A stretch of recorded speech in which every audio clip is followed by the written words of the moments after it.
आपसे चर्चा करनी है। हम सबके जीवन को अर्थव्यवस्था टच करती है, लेकिन पहले सुन लेते हैं मोदी जी क्या कह रहे हैं अभी के हालातों के बारे में, अभी की अर्थव्यवस्था के बारे में। एक जीडीपी का नंबर आया है, रुपया संभाले नहीं संभल रहा है, महंगाई सिर के पार है। पहले सुनते हैं मोदी जी के उस पर क्या विचार है, फिर आगे की चर्चा करेंगे।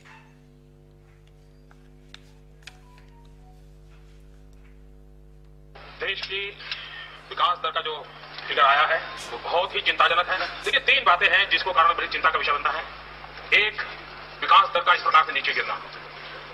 दूसरा, रुपया तेजी से कमजोर हो जाना। और तीसरा, इन्फ्लेशन इतनी तेजी से बढ़ना। ये तीन चीजें ऐसी हैं जिससे लगता है कि पूरी स्थिति डावाडोल हो चुकी है। ये मोदी जी का शब्द है, डावाडोल हो चुकी है स्थिति। ये मेरा शब्द नहीं है, ये नरेंद्र मोदी जी का शब्द है।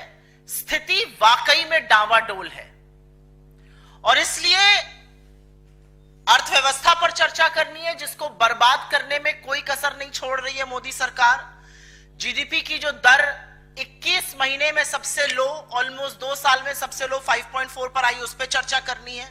विकास नहीं हो रहा है, नौकरियां नहीं बन रही है, महंगाई है, लोग अपनी बचत खर्चा करने को मजबूर हैं, उपभोग और निवेश घट रहा है, मैन्युफैक्चरिंग घट के 2.2% पे आ गई है, रुपया संभल नहीं रहा है, सब्जी की कीमतें 48% बढ़ गई हैं।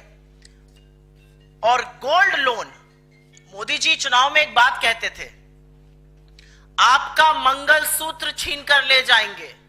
वो अपनी बात करते थे क्योंकि नरेंद्र मोदी ने इस देश के लोगों को मजबूर कर दिया है कि पिछले 7 महीने में, इस वित्तीय वर्ष के 7 महीने में 50% उछाल हुई है गोल्ड लोन पे। तो शुरू जीडीपी से ही करते हैं, जो गिरा बड़े धड़ाम से है। इसको फुल फ्रेम कर दीजिए, धन्यवाद।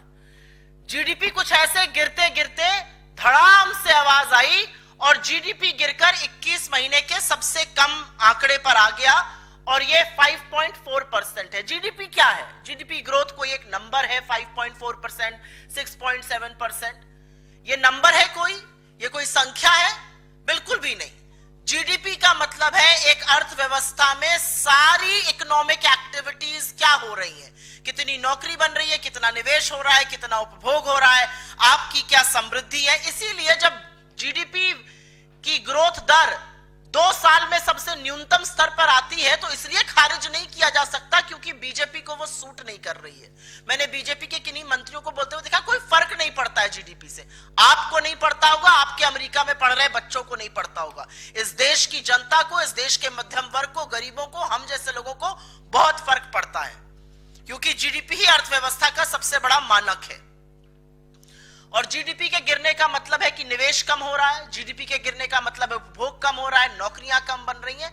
हर तरह से जब जीडीपी, दूसरी तिमाही का जीडीपी जब गिर के 5.4% हुआ तो सरकार को चिंता करनी चाहिए।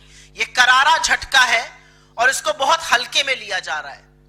लेकिन चिंताजनक बात यह है कि नीति निर्माण वालों को, चाहे वो सरकार हो चाहे वो आरबीआई हो, उनके पास सारा डेटा है, हाई फ्रीक्वेंसी डेटा है, मैक्रो इकोनॉमिक इंडिकेटर्स हैं, उनके पास सारे आंकड़े आ रहे हैं और उनको कुछ पता ही नहीं है।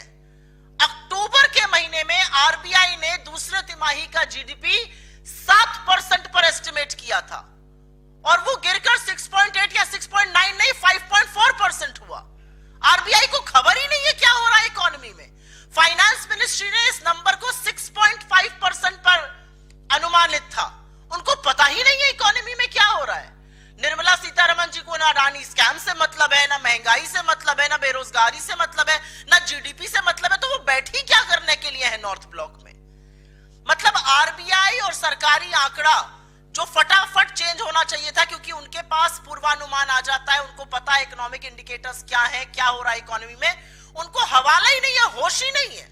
7% का अनुमान लगा के बैठे जबकि जीडीपी 5.4% पे आ रहा है। और यह सच है कि जब 5.4% पे दूसरे तिमाही का जीडीपी आता है तो पूरे साल की जो इकोनॉमिक वृद्धि दर है, पूरे साल का जो जीडीपी ग्रोथ रेट है, वो 7% से घटकर 6.4, 6.5, 6% पर अब ब्रोकरेजेस दे रहे हैं। और इसका मतलब है कि लगातार अर्थव्यवस्था बर्बाद हो रही है। पहले की बात करते हैं। खपत है उपभोग। आप लोग जो सामान खरीदते हैं, बाजार में जो शॉपिंग करते हैं, उसमें खाने का आइटम है, उसमें पहनने का आइटम है, उसमें इलेक्ट्रॉनिक है, उसमें जूता चप्पल कपड़े सब कुछ है।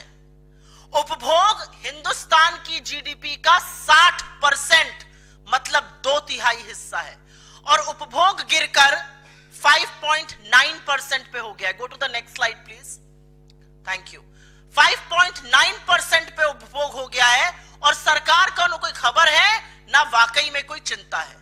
उपभोग का मतलब है कि लोग कम खरीद रहे हैं, मतलब कम डिमांड है, मतलब लोगों के पास कम पैसा है, और ये शहर और गांव में एक बराबर मंदी हो रही है।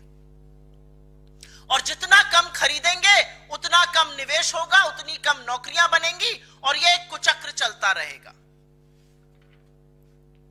मैन्युफैक्चरिंग की बात करते हैं। एक बब्बर शेर तैयार किया गया था, आपको याद हो, हर जगह दिखता था नरेंद्र मोदी जी के साथ, make in India make in India. फिर एक पीएलआई का झुंझुना बजाया गया। ये असलियत है। असलियत ये है कि मैन्युफैक्चरिंग गिरकर 2.2% पर ग्रो कर रही है। ये असलियत है उस बब्बर शेर की, और ये असलियत है मैन्युफैक्चरिंग की। मैन्युफैक्चरिंग की ग्रोथ दर मात्र 2.2% है, मतलब हमारी फैक्ट्रियों में कुछ बन नहीं रहा है, और ये मेक इन इंडिया के बब्बर शेर की और पीएलआई जैसी चीजों की बखिया उधेड़कर ये नंबर रख देता है। हमारे कल कारखानों में जब कुछ चीजें बनेंगी तब निवेश होगा, तब नौकरियां बनेंगी, लेकिन ये असलियत है मैन्युफैक्चरिंग की। बब्बर शेर गर्जना तो दूर, मिमिया भी नहीं रहा है। 2.2% पर मैन्युफैक्चरिंग की ग्रोथ है। क्या विदेशी धंधा पानी सब ठीक है? क्या विदेशी ट्रेड, फॉरेन ट्रेड ठीक है?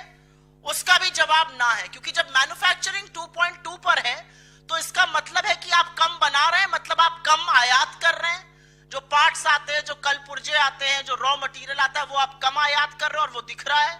एक्सपोर्ट जो है वो संकुचित हो गया है, उसकी ग्रोथ रेट कम नहीं हुई है, वो गिर गया है। इंपोर्ट 2.9% से गिर गया है, मतलब हमारे कल कारखाने